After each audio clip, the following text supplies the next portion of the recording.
Halo, selamat datang di channel saya kembali, channel untuk YouTuber pemula yang belum mencapai 1000 subscriber. Bagi teman-teman yang belum mencapai 1000 subscriber, silahkan cek video ini dan jangan skip ya teman-teman. Supaya teman-teman bisa mengerti dan paham apa akan saya jelaskan nanti. Bagi teman-teman yang baru menemui channel ini, saya sarankan untuk menonton video saya dari awal karena ada hal-hal yang mungkin belum bisa kalian dapatkan di dalam video ini. Yuk kita mulai.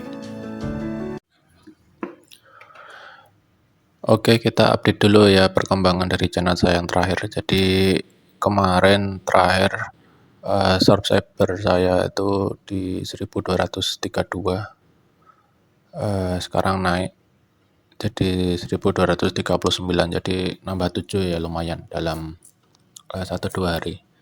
Dan ini saya masih mengupload video satu hari satu video short ya teman-teman.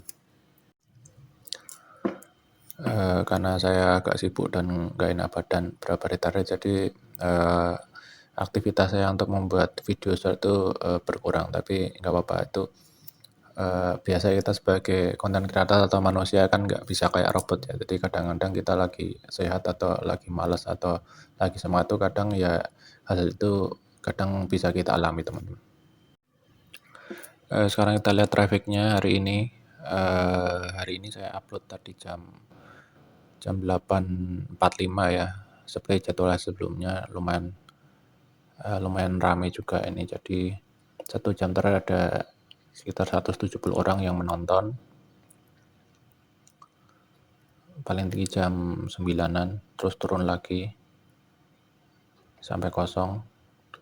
Dan ada beberapa video yang tidak terangkat karena memang semakin jarang kita mengupload video itu, video-video kita yang lama juga kadang-kadang tenggelam ya teman-teman. Jadi supaya bisa ngangkat video kita yang lama, memang kita harus sering menautkan video kita yang lama ke video baru. Jadi nanti penonton baru atau calon subscriber itu akan bisa melihat video-video kita yang lainnya. Jadi semakin banyak penonton, maka intensitas atau potensi untuk mendapatkan subscriber baru ya semakin besar teman-teman.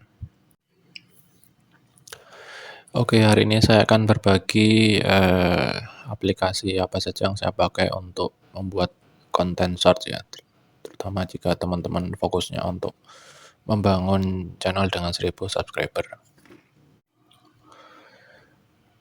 Untuk mengedit video saya pakai aplikasi CapCut, karena aplikasi ini cukup simpel, mudah ya, dan gratis, walaupun ada versi berbayar.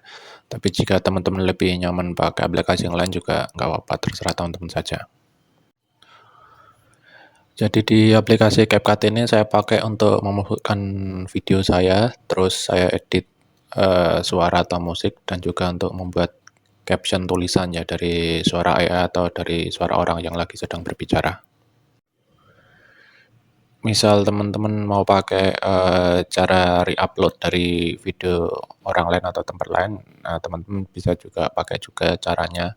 Di CapCut nanti ada fitur untuk menghapus audio, jadi video yang teman-teman pakai nanti bisa dihilangkan suaranya, terus diisi dengan video suara dari teman-teman sendiri ya.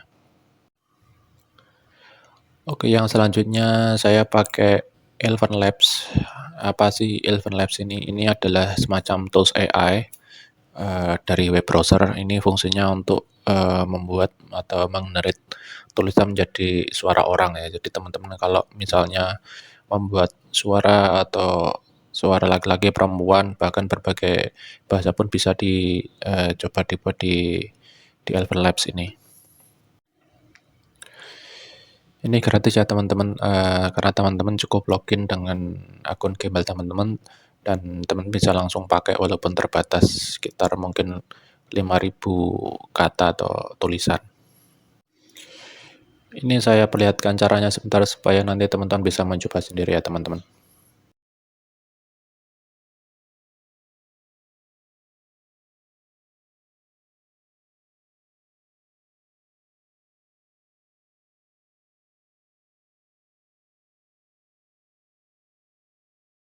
Hello, teman-teman kalian harus coba Elven Labs ini ya.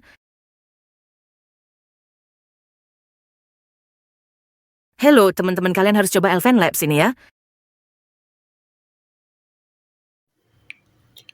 Ya, kira-kira seperti itu. Nanti teman-teman bisa ganti modelnya, untuk suaranya bisa laki-laki, perempuan, bahasanya juga bisa diganti juga. Dan untuk tulisnya kalian bisa ngetik sendiri atau bikin skrip juga ya, teman-teman. Oke, yang selanjutnya yang jelas kita pakai Google ya untuk mencari informasi dan juga ini terutama untuk membuat akun-akun yang akan kita pakai untuk login dalam setiap aplikasi atau tools yang akan kita pakai Google. Jadi teman-teman harus punya banyak email juga supaya nanti teman bisa berproduksi dalam buat video shorts. Oke, selanjutnya ChatGPT atau terserah teman-teman mau pakai yang lain, misalnya DeepSeek atau Meta AI juga nggak masalah. Jadi tools ChatGPT ini saya pakai untuk mencari informasi, bertanya tentang sesuatu masalah atau troubleshooting jika saya mengalami kendala. Dan juga teman-teman misalnya mencari ide atau membuat prompt atau membuat skrip itu teman-teman bisa pakai tools AI ini juga ya teman-teman. Misalnya teman-teman bingung untuk membuat narasi atau skrip, ini saya perlihatkan salah satu contohnya teman-teman.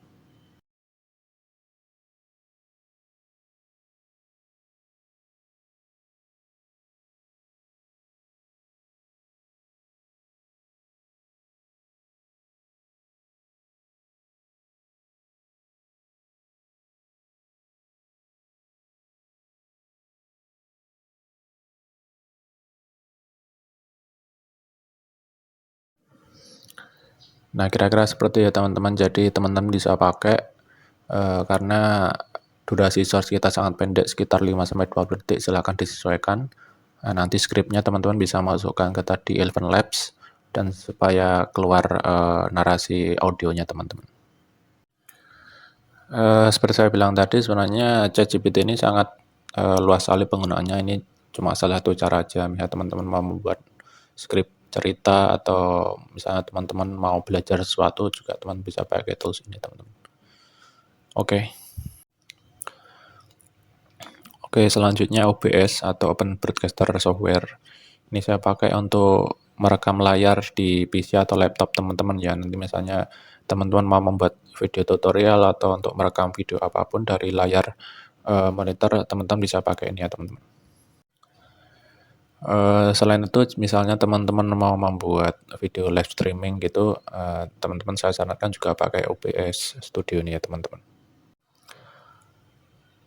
Mungkin ada software atau aplikasi yang lain, tapi saya tidak menggunakan karena menurut saya OBS ini cukup simpel dan juga gratis ya teman-teman. Saya rasa ini bisa dimanfaatkan untuk membuat konten di channelnya teman-teman. Dan yang terakhir ya tentunya adalah YouTube ya teman-teman, karena kita sebagai content creator ya kita harus sering-sering buka YouTube terutama untuk mengupload. Atau bahkan teman-teman jika kehabisan ide atau bingung mau bikin apa, niche-nya seperti apa, nah teman-teman pakai saja YouTube untuk mencari niche yang teman sesuai supaya teman-teman bisa mendapatkan inspirasi dari channel YouTube orang lain juga teman-teman ya. Oke, saya rasa untuk saat ini cukup sekian, itu beberapa tools atau software yang saya pakai untuk membuat konten short dan juga beberapa untuk, video panjang saya. Sebenarnya ada tools yang lain, teman-teman bisa cari sendiri untuk belajar. Bisa pakai tadi seperti bilang ChatGPT atau pakai Google atau teman browsing aja dulu di YouTube supaya teman nanti bisa berkembang untuk mengembangkan channel teman-teman.